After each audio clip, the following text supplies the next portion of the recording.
This will be long and detailed, so buckle up, get ready, maybe get a drink, and let's do this.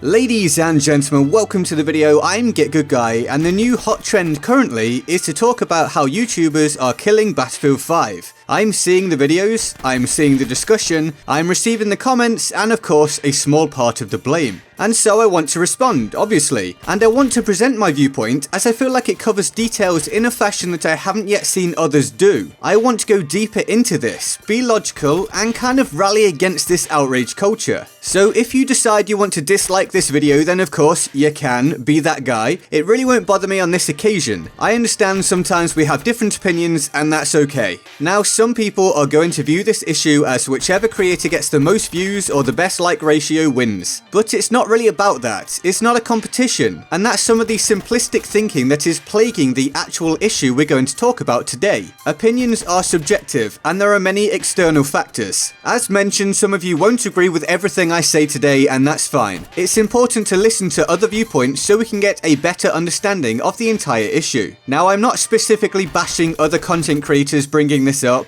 I fully understand that opinions are again subjective and it's actually a positive thing that they're mentioning this issue. But not everything I say today will line up with what they have said. That's just how this is going to be, as with everything else. So let's set the scene. Battlefield 5 receives a lot of negative press on YouTube. This is the very basic point that spawned the discussion that content creators are having a huge hand in the downfall of the game, that they're misrepresenting the game, or at least driving potential interest away. And I want to say from the outset that it just isn't that simple. I'll go through lots of reasons why in detail today, but I do want to straight off suggest the concept that there are two types of creators being blamed for this, those that are guilty of it and those that aren't. Because some creators are simply demolishing this game repeatedly or haphazardly for views. Perhaps that's what they do and Battlefield 5 was just the next one on their list. But there are also those that are simply voicing their opinion about the game's problems or reporting news on the game's struggles. If they're doing this in a logical and responsible manner, then they really shouldn't be blamed in the same way.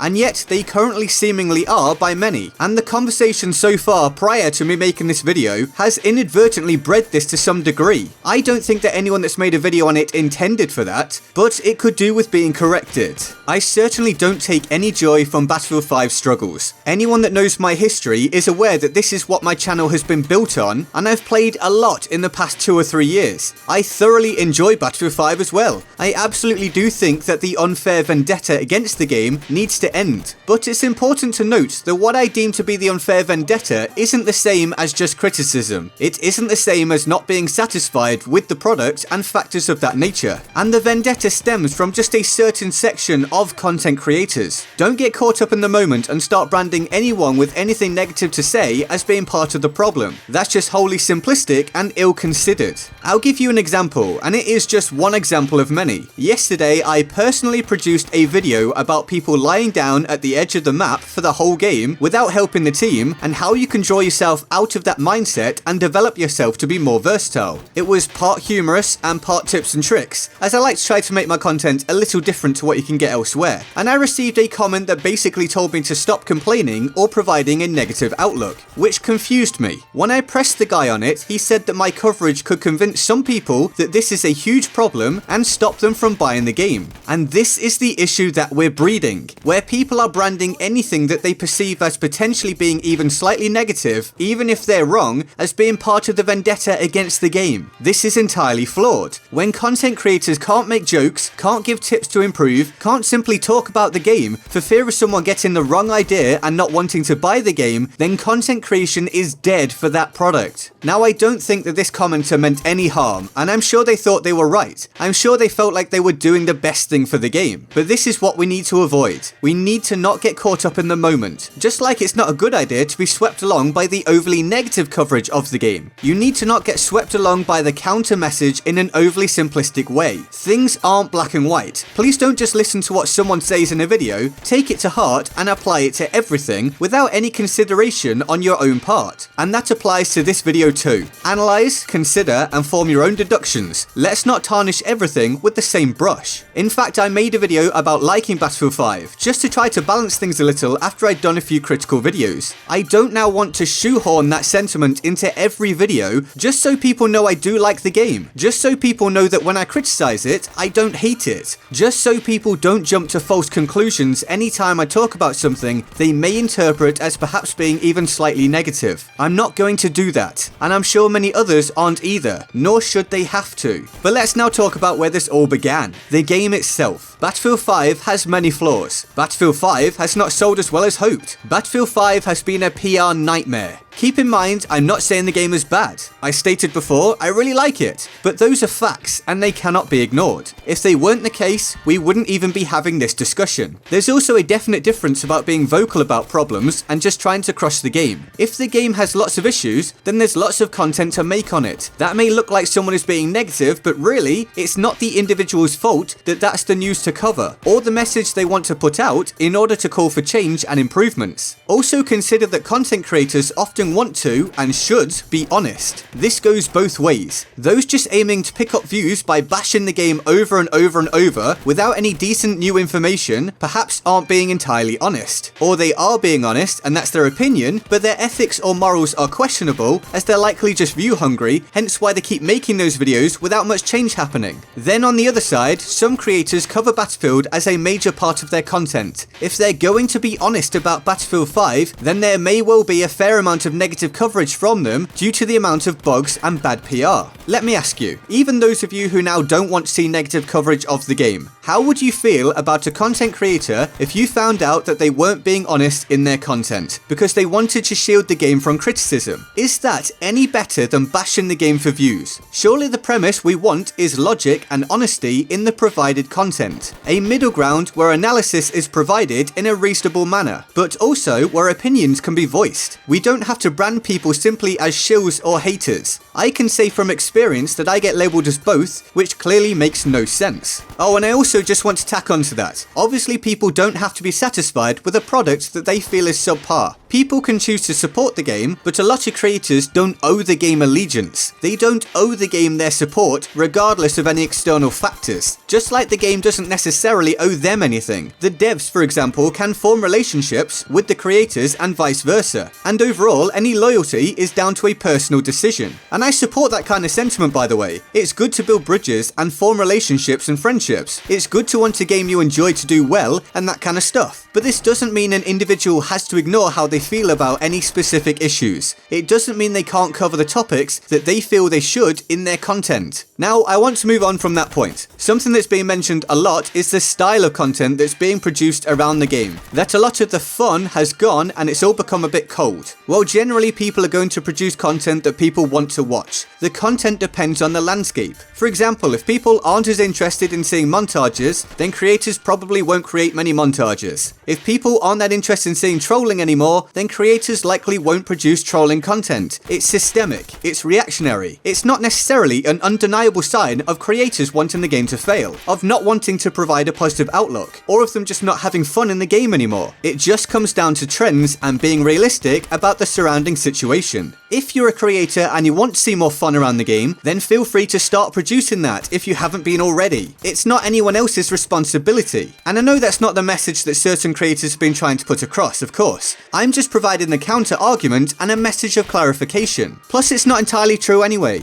Modest Pelican's channel is almost all about fun and not taking things seriously. There's Fabian Chills and honestly other people out there as well that do comedic and or laid back stuff. I've done a lot of more humorous stuff as well. This content just isn't as big at this point, potentially due to us not being as well established as those who came before us, or as I pointed out before, the landscape may have changed. Having said that, some of the videos by certain people have gone pretty big, and perhaps people just aren't looking in the right places, or just aren't considering it at the minute because it doesn't fit their narrative. But let's please not pretend that there isn't light-hearted content out there for BF5, because that isn't true. And as an extension of that, I've seen the argument that we don't need to make videos about problems when DICE know about them. And I couldn't disagree more. Now, I do believe we don't need to constantly talk about it, that's for sure. Don't just beat the issue to death. But let's look at this from another angle. Does the news stop reporting on Brexit because the government knows about it? Or, if Ford were making a car that had a fault, would the news simply report it once and then never talk about it again, even if it took an extremely long time to be fixed or recalled? At the end of the day, content creators aren't making content for DICE. They're making it for their viewership. Going Going quiet on issues isn't doing anyone a service. Sure, let's not constantly bang on about things, but let's also not limit people to reporting problems when they see them as being problems, especially if things aren't changing and or if more problems arise regarding the initial problem.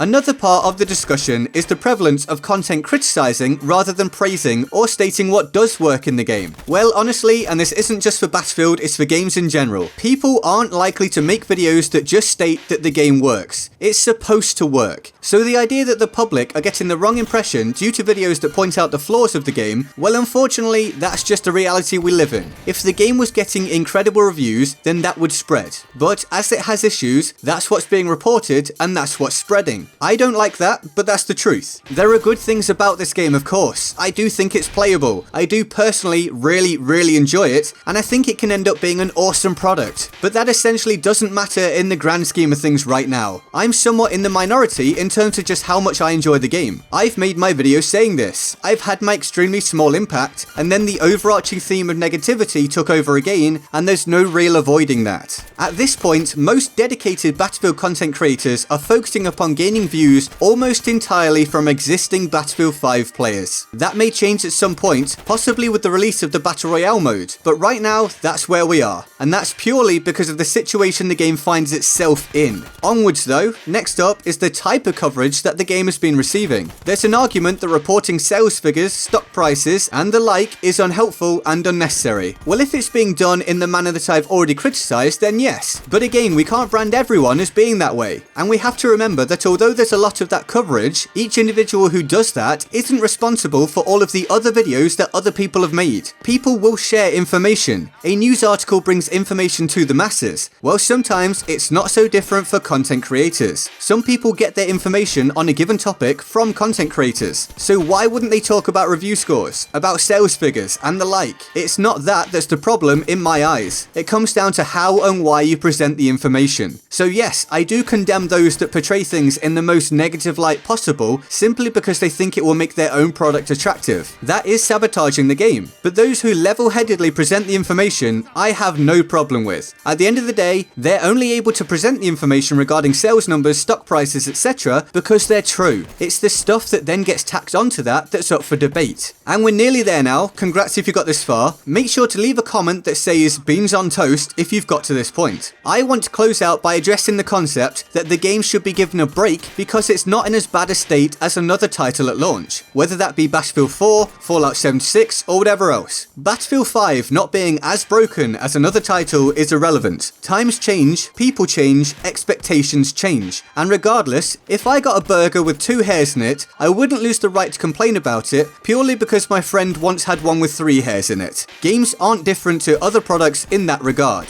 I do plan to produce a video at some point that asks, and in some way answers, has Battlefield 5 failed? And I don't intend for the answer to be a simple yes or no, just like the answer to today's video shouldn't be a simple yes or no. We have to look at the details, the nuances, understand the reality, consider the grey between the black and white, and stop being outraged all the time. So those are my full and detailed points and feelings regarding YouTubers supposedly killing Battlefield 5. Give me your feedback on the issue in the comments below. I hope you enjoyed the video. Feel free to like, subscribe, turn on notifications, and join my Discord server in the description and my pinned comment. Here's the Board of Awesome for the epic people who support the channel on Patreon. They're all absolute heroes, and I love them all deeply and often. If you want to join them on the Board of Awesome, the link to the Patreon page is in the description and my pinned comment. And with that all said, I'm Get Good Guy, and I'll see you next time. Laters.